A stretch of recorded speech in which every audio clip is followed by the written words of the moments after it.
Bölünəni bölənin 3 misli qədər azaltsaq qismət necə dəyişər?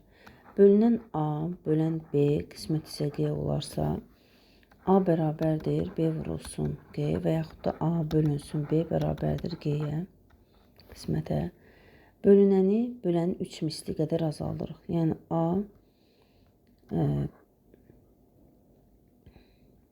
bərabərdir, daha doğrusu qədər azaldırıq, A çıxılsın. A çıxılsın 3B və bunu da bölsək B-yə bərabərdir.